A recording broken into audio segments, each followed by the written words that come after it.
கர்த்தருடைய நாமத்துக்கு மகிமை உண்டாவதாக.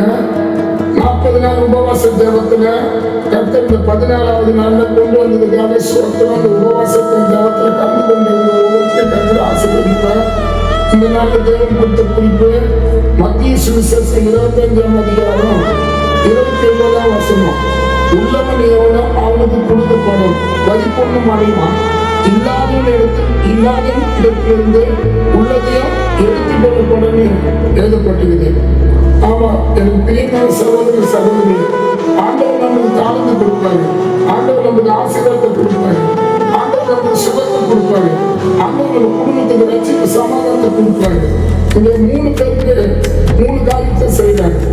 ஒருத்தருக்கு 5 தாளந்து கொடுக்குறாரு, ஒருத்தருக்கு 2 தாளந்து கொடுக்குறாரு, ஒருத்தருக்கு 1 தாளந்து கொடுக்குறாரு. 5 கொடுத்து 10 தராரு, 2 கொடுத்து 4 தராரு, 1 கொடுத்து பொதிச்சு வைக்கிறாரு. இன்னைக்கு உங்களுக்கு ஒரு நல்ல வீடை தந்திருப்பாரு, ஒரு நல்ல சுகத்தை கொடுத்திருப்பாரு, நல்ல சமாதானத்தை கொடுத்திருப்பாரு, நல்ல வாகனத்தை கொடுத்திருப்பாரு, இந்த கேட்டத்துல ஆண்டவர் கொடுத்திருப்பாரு. கொடுத்த ஒரே நோக்கம் என்னன்னா, நீங்க பெருகணும், நீங்க பெருகி தரணும். அந்த இடத்துல 5 வாங்கணும் 10 கொடுத்தான்.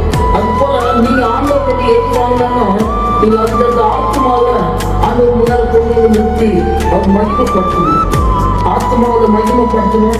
உங்க ஜபத்துல ஆண்டவர் மகிமைப்படுத்தணும், உங்க பணத்துல ஆண்டவர் மகிமைப்படுத்தணும், உங்க நேரத்துல ஆண்டவர் மகிமைப்படுத்தணும். பெருக பண்ணணும். உண்மையை பெருக நீ ஆத்மாவை பெருக பண்றதுக்கு ஜபத்துல நீ பெருக பண்ணணும், பைக்கு பட்டத்துல நீ பெருக பண்ணணும். உண்மையாவே உன்னுடைய குடும்பம் உன்னோட லட்சியத்துல பெருக பண்ணணும். அதுக்காக தான் கர்த்தர் உனக்கு நல்ல வீடு தராரு, உனக்கு நல்ல ஆசீர்வாதம் தராரு, நல்ல சேலரி தராரு, நல்ல வேலையை கொடுத்து கர்த்தர் உனக்கு உயர்த்து ஒரே நோக்கம். நீ வாழ்ந்துட்டு உன்னோட போறதுதான் இல்லை, பல பேர் உன் நிமித்தம் வாழ வைக்க அந்த ஒரு விரும்புகிறேன். இப்போது ஜபம் பண்ணலாம். உள்ளவனுக்கு உள்ளது கொடுக்கப்படும், இல்லாதவனுக்கு உள்ளது எடுத்துக்கொள்ளப்படும் எழுதப்பட்டிருக்கு. உண்மையாக நம்ம கொடுத்தது எதையும் ஆண்டவர் எடுத்துக்கொள்ளக்கூடாது, சுகத்தை எடுத்துக்கொள்ளக்கூடாது. நம்ம எது நம்ம கொடுத்திருக்கிறோம் அதுக்காக ஆத்மாவை பாதகப்படுத்தணும், ஜபம் செய்யணும். பரலோகத்தில் இருக்கிற பரிசுத்தத்திற்காக இயேசு நாமத்தினால் இந்த சமூகத்தை நோக்கி வருகிறோம். உள்ளவன் எவ்வளோ அவனுக்கு கொடுக்கப்படும், அவன் பறிப்பொன்று அடைவான்.